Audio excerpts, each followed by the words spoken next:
Halo semua, pada video-video sebelumnya kita sudah mengenal sejarah Kristen sampai Perang Salib. Jadi, sedikit banyak kita sudah bisa memahami latar belakang terjadinya gerakan reformasi Protestan. Jadi, pada video ini, kita akan melihat sejarah Kristen Protestan. Oke, kita mulai aja ya. Nah, ada beberapa hal yang perlu kita pahami sebelum kita masuk ke sejarah Kristen Protestan. Pada video sebelumnya, kita sudah membahas tentang Perang Salib. Jadi, kita tidak akan membahas hal itu lagi di video ini. Namun dari video itu, kita sudah mengenal kata indulgensi. Indulgensi adalah penghapusan hukuman atau siksa dosa sementara karena dosa-dosa yang telah mendapatkan ampunan. Doktrin indulgensi ini hanya ada di dalam Gereja Katolik Roma, tidak ada di dalam Gereja Ortodoks Timur. Selain itu, ada satu doktrin lagi yang berhubungan, cukup terkenal, dan hanya ada di dalam Gereja Katolik Roma, yaitu purgatori. Purgatori adalah suatu keadaan antara atau peralihan setelah kematian jasmani. Di dalam purgatori ini, mereka yang ditentukan ke surga menjalani pemurnian.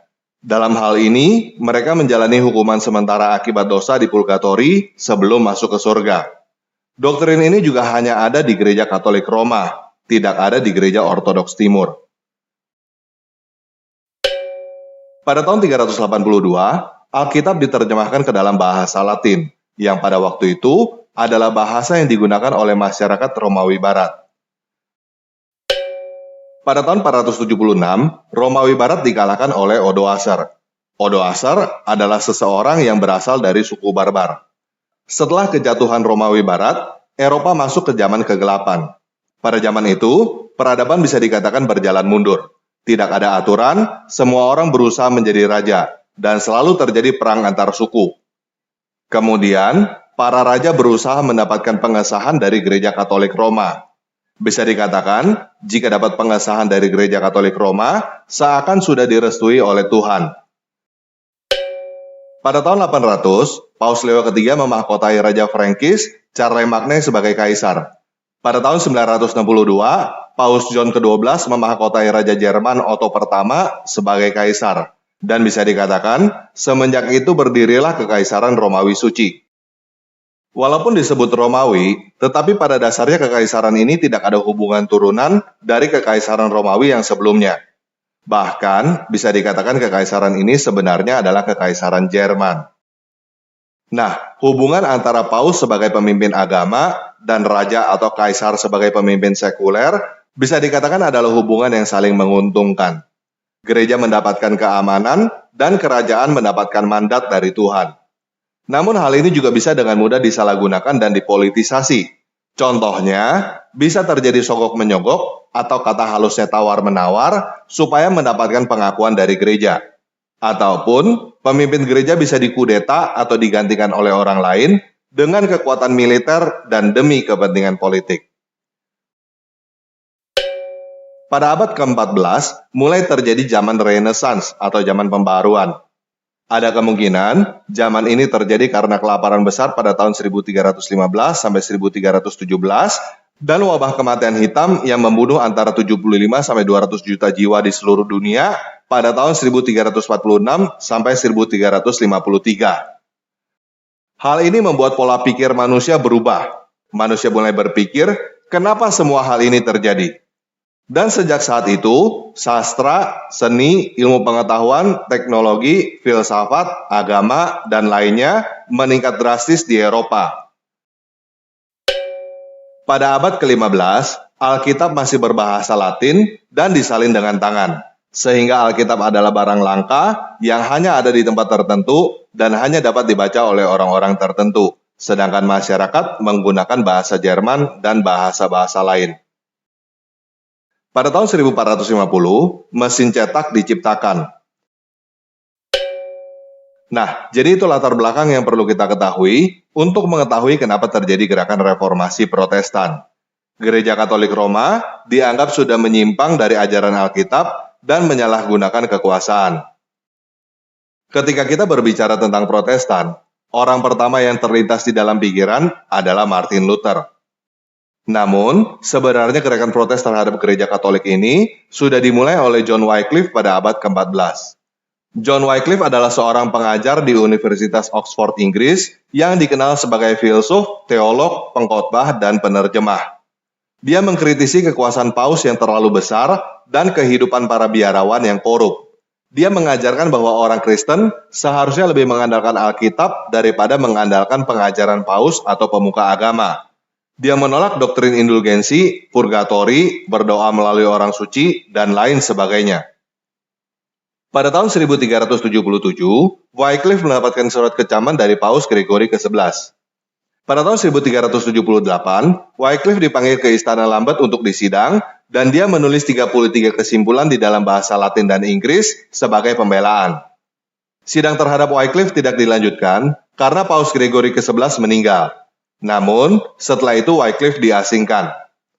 Wycliffe menerjemahkan Alkitab dari bahasa Latin ke bahasa Inggris pada tahun 1382, dan hal ini adalah perbuatan yang dilarang oleh Gereja Katolik Roma.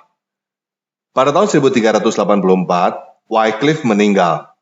Pada tahun 1415, Wycliffe dinyatakan sebagai bidat pada konsili Gereja Katolik di Konstan.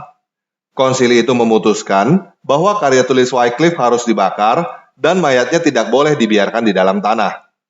Pada tahun 1428, Paus Martin kelima memerintahkan agar kuburan Wycliffe digali, mayatnya dibakar, dan abunya dibuang ke sungai Swift. Para pengikut John Wycliffe disebut Lollard, dan mereka dipersekusi sebagai bidat. Setelah John Wycliffe, muncul Jan Hus dari Ceko yang menulis 6 kesalahan di pintu gereja dan menyuruhkan gerakan reformasi. Jan Hus dikutuk oleh Konsili Gereja Katolik di Konstans, dikucilkan pada tahun 1411, dan dibakar di tiang pada tanggal 6 Juli 1415 di kota Konstans, Jerman. Pada tahun 1516, seorang frater bernama Johann Tetzel diutus ke Jerman oleh Gereja Katolik Roma untuk menjual indulgensi demi mengumpulkan uang pembangunan Basilika Santo Petrus di Roma. Pada tahun 1517, Martin Luther menulis 95 tesis yang isinya keberatan atas indulgensi kepada Uskup Albrecht von Brandenburg di dalam bahasa Latin. Ada yang berkata bahwa Martin Luther memaku 95 tesis ini di depan pintu gereja Semua Orang Kudus Wittenberg. Pada tesis ke-86, dia menulis mengapa Paus, yang kekayaannya saat ini lebih besar daripada kekayaan Crassus yang terkaya, membangun Basilika Santo Petrus dengan uang orang-orang percaya yang miskin dan bukan dengan uangnya sendiri. Dia menyatakan dengan tegas bahwa indulgensi itu keliru dan palsu. Pada tahun 1518, teman-teman Luther menerjemahkan tesisnya ke dalam bahasa Jerman, lalu dicetak dan disebarkan. Karena pada saat itu mesin cetak sudah diciptakan, dalam waktu 2 minggu salinan itu sudah tersebar ke seluruh Jerman, dan dalam waktu 2 bulan sudah tersebar ke seluruh Eropa. Sejak saat itu Luther menjadi terkenal, banyak yang mendengarkan dia dari seluruh Eropa, dan dia berdebat dengan beberapa perwakilan Gereja Katolik Roma supaya dia mencabut karya tulisnya. Pada tahun 1519, Luther memberikan argumen bahwa Matius 16 ayat 18 tidak memberikan hak kepada Paus secara eksklusif untuk menafsirkan kitab suci, dan karenanya tidak ada Paus atau konsili gereja yang tidak dapat salah. Hal ini membuat Luther menjadi musuh banyak orang di dalam organisasi Gereja Katolik. Pada tahun 1520, Paus Leo ke-10 membuat surat resmi bahwa Luther akan dikeluarkan dari gereja jika tidak menarik kembali tulisan-tulisannya dalam waktu 60 hari. Dan surat ini diumumkan di berbagai kota. Tetapi, Luther bukan hanya menolak permintaan Paus Leo ke-10, dia juga membakar surat itu di depan publik di Wittenberg. Pada tahun 1521, Martin Luther dikeluarkan dari gereja oleh Paus Leo ke-10. Lalu, dia disidang di Worms oleh Kaisar Charles V. Di situ, dia diperhadapkan dengan buku-buku karya tulisnya, lalu ditanya apakah itu karya dia, dan dia diperintahkan untuk membatalkannya. Keesokan harinya, dia memberi jawaban seperti ini. Kecuali saya diyakinkan dengan kesaksian dari kitab suci atau dengan alasan yang jelas, sebab saya tidak percaya kepada Paus ataupun konsili-konsili saja, karena diketahui bahwa mereka kerap keliru dan saling bertentangan, saya terikat dengan kitab suci yang telah saya kutip dan nurani saya ditawan dengan perkataan dewata. Saya tidak dapat dan tidak akan menarik kembali apapun karena tidaklah tentram ataupun benar melawan nurani. Semoga Dewata menolong saya. Amin. 5 hari setelah itu, Luther dinyatakan sebagai bidat sesat dan pelanggar hukum. Siapapun yang memberi makanan atau perlindungan kepada Luther dianggap melakukan kejahatan, dan siapapun yang membunuh Luther tidak akan dihukum. Kemudian, Luther diculik oleh temannya dan disembunyikan di Castle Wartburg di Eisenach. Di situ, dia menerjemahkan Alkitab ke dalam bahasa Jerman dan menulis buku-buku. Kemudian, Luther membuat organisasi gereja baru yang sekarang kita kenal sebagai Protestan. Dan Martin Luther meninggal pada tahun 1546. Ada 5 sola yang menjadi karakter gereja Protestan, yaitu sola scriptura, sola fide, sola gratia, solo Christo, dan soli Deo gloria. Sola artinya hanya atau saja. Sola scriptura artinya hanya Alkitab. Maksudnya, semua doktrin pengajaran harus berdasarkan Alkitab. Sola fide artinya hanya iman. Maksudnya, karena iman, seseorang dibenarkan dan berbuat baik. Sedangkan doktrin Katolik pada saat itu, karena iman dan berbuat baik, seseorang dibenarkan. Sola gratia artinya hanya kemurahan. Maksudnya, pengampunan atau keselamatan dari dewa diberikan sebagai pemberian cuma-cuma alias hadiah gratis, bukan sesuatu yang pantas diberikan kepada orang berdosa, namun diberikan oleh dewa karena kemurahan hati dewa. Solo Christo artinya hanya Kristus. Maksudnya, perantara antara manusia dengan dewa hanya melalui Kristus, tidak melalui Bunda Maria atau orang-orang suci lainnya. Soli Deo Gloria artinya memuliakan dewa. Hal ini untuk menentang penghormatan yang berlebihan, sehingga cenderung terlihat sebagai pemujaan terhadap Bunda Maria, orang-orang suci, atau malaikat. Nah, buat teman-teman yang tidak setuju ketika saya menggunakan kata dewa, coba dengar sekali lagi ya. Soli Deo Gloria, bukan soli Allah Gloria. Kata Deo jauh lebih dekat dengan kata dewa daripada kata Allah. Deo, dewa. Deo, dewa. Deo, dewa. Jadi, mulai sekarang, coba biasakan menggunakan kata dewa ya. Orang Kristen tidak butuh kata Allah. Nah, apa yang dilakukan oleh Luther berdampak ke banyak hal, di antaranya agama dan politik. Ada 2 kata yang perlu kita pahami, yaitu protes dan reformasi. Gerakan yang dilakukan oleh Luther menjadi model yang ditiru oleh banyak gerakan lain di dunia untuk perubahan, termasuk demo-demo di jalan yang terjadi di Indonesia.